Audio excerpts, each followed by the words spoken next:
Hi there, this is Marina from Dark Star Astrology, bringing you the October forecast for the week, the third week of October, from the 15th to the 21st.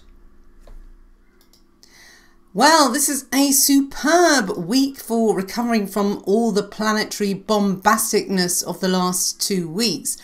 We're in an eclipse month, so we need to be consciously working with the planets to ignite positive change in our lives. But we also need to relax and pamper ourselves too. It's important to be proactive at these times, but in order to give out, we must also be able to allow our bodies to receive. So for those of you who give to the point of exhaustion, this can be a challenge. But do try hard to allow this, because this is the week for receiving and allowing energy to do what it will to your chakra system. Just lie back on the current of life and see where it takes you. There are so many sextiles this week due to a triple conjunction of the Sun, Mercury and Venus around 22 Libra, connecting to Mars trine Lilith.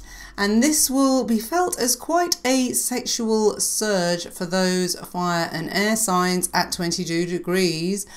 Those who want to get tantric with this should not waste the great opportunity for some healing sex magic. The best day for this would be October the 20th, when Lilith tingles both Mars and Venus, and a very slinky Kundalini raising minor grand trine. You can see from the quarter moon chart that so many planets are hovering between 25 to 22 degrees, and this is an extremely potent quarter moon because of that cluster of aspects, while the Sun is still within orb of the very fortunate star Speaker 2. There is much witch doctor energy afoot due to Mars being on Ras Al Hague, the star found in the head of Ophuichus, the snake charmer. And also Saturn is on Untitled in the throat of the serpent that the snake charmer is holding. So astrologer Vivian Robson says that Mars on Ras Al Hague gives, here we go, trouble through writings, public censure in connection with religion, science or philosophy. But now brace yourselves for what he says about Saturn on Untitled. Well, you have to gasp at this one, because he says it's secret insanity, drug taker, secret crime and poisoning, often for no reason, shrewd, cunning, intelligent, studious, often physician or nurse, usually unmarried, well, probably with all that lot, may commit suicide or be confined in an asylum or prison. Well, okay, as you know, I have a rather different take on this constellation of Serpens, of which Untitled is the main star. And you can read what I say on the Lilith constellation, as I call it, on my website in the post entitled Serpens. Well, Saturn on Untitled makes me think of someone like the serial killer Harold Shipman, who was a British doctor and got away with killing over 250 patients. Anyway, that's obviously the most negative manifestation of this placement, but who knows, there may be someone out there that does get flushed out by this powerful quarter moon. To cap it all, the moon is closest, well, it will be closest to Pollux, the dark immortal twin of Gemini 2. So yes, we do start the week with rather a grim quarter moon. But things do get much better as the week progresses. I believe that these poisonous stars will be transmuted into good healing medicine by brilliant speaker later on in the week, the fixed star speaker. One good aspect within this quarter moon is the exact Sun sextile Mars, which generates positive action, decisiveness, great initiative, and best of all, bearing in mind the toxic potential of the stars, the ability to handle stressful situations. Now, also on this quarter moon, we have Venus conjunct the North Node, which unites and bonds people together. So it's not all bad news. There will be a strengthening of good karmic bonds and the willingness to cooperate for the greater good, no matter how tough it gets. The magic can start to kick in around October the 16th with Sun Kadzimi, Mercury. And I mentioned the importance of how to play this very close conjunction in the intro of the October forecast. So do recap if you don't know what Kadzimi means. But basically, Kadzimi allows Mercury to mind meld with our crown chakra, so we can demonstrate mental strength and powerful unity of right and left brain.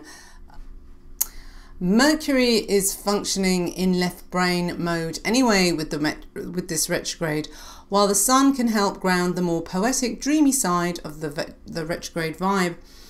There will be a great need to communicate through writing with spells and prescriptions having extra strength today. Of course, with Ceres square Lilith, be careful what sacred herbs God you take today. That's a bit of a warning, isn't it?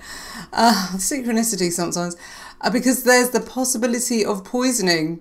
Those fixed signs at 22 degrees with delicate stomachs should avoid alcohol and rich foods at this time, because you will get the hangover from hell the next day if you're not careful. If you want to go for some colonic irrigation, however, toxins will be easily dislodged and flushed out. And oh yes, you will definitely purge.